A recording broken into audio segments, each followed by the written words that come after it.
তরমুজের এই viral recipe অনেকে দেখেছে, আমিও দেখলাম। তো আজকে নিজে বানিয়ে দেখব আসলে খেতে কেমন।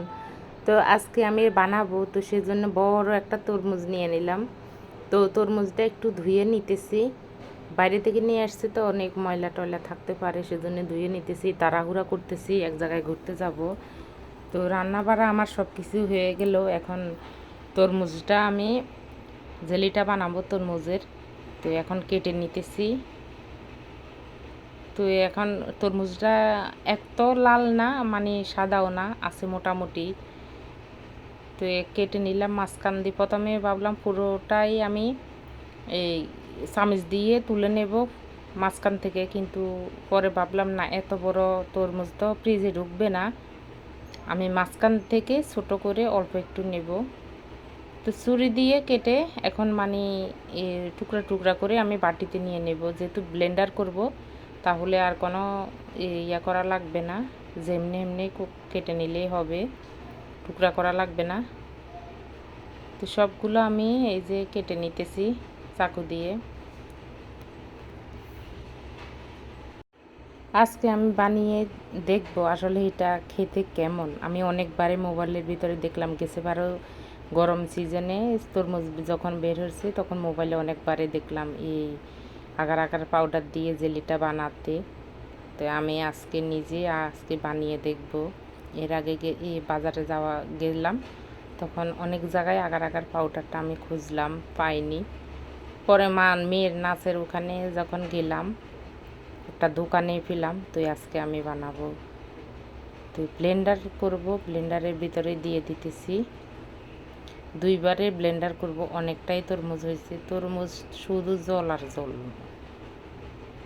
তো সেঁকে নিব গোটা, যাতে গোটা আছে, গোটা পড়লে তো ভালো লাগবে না, সেঁকে নিতেছি।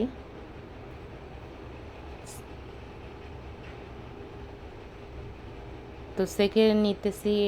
এ মানে পড়তেছে না, বিচিগুলা একদম গুঁড়া গুঁড়া হয়েছে, তো সেজন্যে মানে ভালোভাবে পড়তেছে না। তো পরে হাত দিই লেটে চেটে একটু, তারপরে এখন আমি তুলে নিলাম। তো চাকনিটা ধুয়ে নিলাম, ধুয়ে আবারও নিলাম।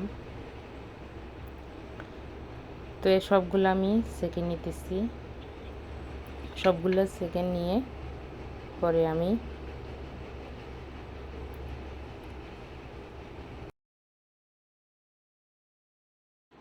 চুলায় বসিয়ে দেব। এখন তুলে নিলাম, কড়াইয়ে বসিয়ে দিলাম আগেই। একদম পাতলা তরমুজের রসটা একদমই পাতলা। তো নিচে যেতটুকু এই যে বিচি ছিল দেখুন, একদম গুঁড়া গুঁড়া। তো এগুলা ফেলে দেব। তো এখন চুলার আঁচটা বাড়িয়ে দিয়ে অনেকক্ষণ জাল দিয়ে নেব আমি, অনেকক্ষণ ফুটিয়ে নিয়ে এই যে এখন চিনি দেব। একটু যদি মিষ্টি হয় জেলিটা ভালো লাগবে। তো 2 চামচের মতন দিলাম, বেশি মিষ্টিও দেওয়া যাবে না। দিয়ে মিশিয়ে নেব। তো উপরটা দেখুন, আর ভিতরের তরমুজের জল মানে একদম সাদা সাদা জল। তো চুলার ভিতরে দেওয়াতে এমন হয়েছে কিনা আমি জানি না। তো এখানে আগার আগার পাউডার দিলাম 2 চামচ, দিয়ে একটু ঠান্ডা জলে আমি গুলে নিতেছি। আগার আগার পাউডার ঠান্ডা জলে দেওয়ার পরে এই যে দেখুন অবস্থা চাকচাক হয়ে গেছে। কেন যে এমন হলো আমি বুঝতে পারিনি, কি পাউডার ভালো না নাকি। পরে অনেকক্ষণ আবার এই চুলার ভিতরে মিশিয়ে নেওয়ার পরে আগার আগার পাউডারটা একদম মিশিয়ে হয়ে গেল, আর সমস্যা হয়নি।